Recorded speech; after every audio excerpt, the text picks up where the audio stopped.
In another ballot, I overvoted 13 binoto ko.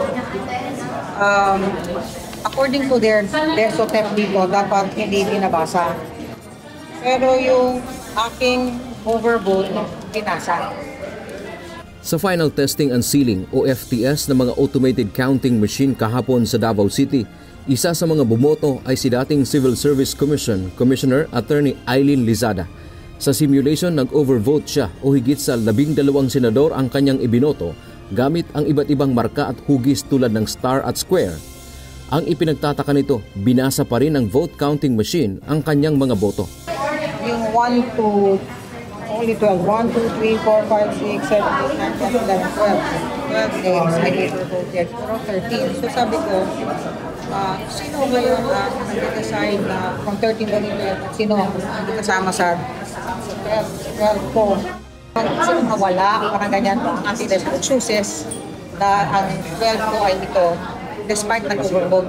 Is it by 1, 2, 3 based on random na positive? I'm just concerned. I want to clarify. Sinagot naman ito ni Commission on Elections o COMELEC Chairman George Erwin Garcia. Ipinakita ni Garcia ang eksaktong ginawang pagboto ni Lizada sa pamamagitan ng isang sample ballot. Sabi ng opisyal, lumalabas eksaktong 12 lang talaga ang naiboto ni Attorney Lizada. Makikita sa balotang ginamit ni Lizada na ang dalawa niyang binoto sa halip na nag-shade o itiman ang bilog na katabi ng pangalan ng kandidato ay naglagay lang ito ng square at hindi tinamaan ang mismong bilog kaya hindi anya ito binasa ng makina. Dagdag pa ng poll chief, ito ay maituturing lang na marking na bawal sapagkat hindi pwedeng sulatan ng kung ano-ano ang balota. Ito pong number 24, yan po ang contentious. Naglagay po ng square outside ng bilog. Yan po ba ay boto? Sagot, hindi po boto yan. Bakit hindi po boto? Kasi wala po ang pag-shade sa loob. Wala pong tumama sa loob. Pag pinag-isipan niyo po ito po ay marking, marka to identify the ballot na bawal na bawal. Therefore, yung pong sinasabing 14 ang binoto, hindi po. 12 lang ang binoto sapagkat itong square, hindi po ito boto. Opo, hindi po ito bilang. Ito po ay marka lang, hindi po ito boto. Payo pa ng opisyal sa mga botante, itiman ng maayos ang bilog bago ang pangalan ng kandidato at hanggat maaari, huwag gumamit ng iba't ibang hugis o marka para matiyak na babasahin ng makina ang mga iboboto. Pag boboboto tayo, dapat shading.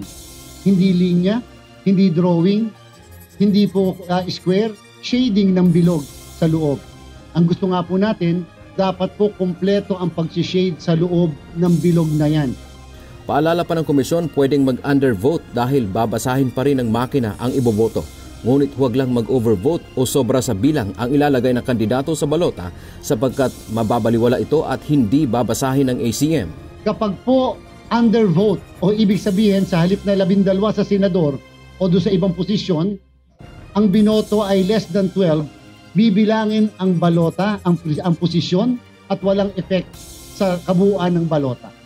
Pagka po overvote, ang vote doon sa mismong posisyon, 13 sa halip na 12, ang mangyayari po, hindi bibilangin ang boto doon sa posisyon na yon. Samantala, hindi naman ililipat ng COMELEC ang botohan sa isang polling center sa Dangdalan, Bangen, Abra na nasunog kaninang madaling araw. Patuloy pa ang ginagawang investigasyon ng mga otoridad sa sanhi o pinagmulan ng sunog. May dalawa pa naman anyang classroom na hindi nasunog na pwedeng pagdausan ng botohan.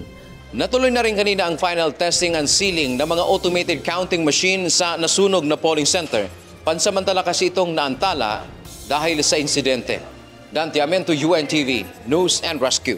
Diyos ang aming sandigan, serbisyo publiko, ang aming pinahahalagahan.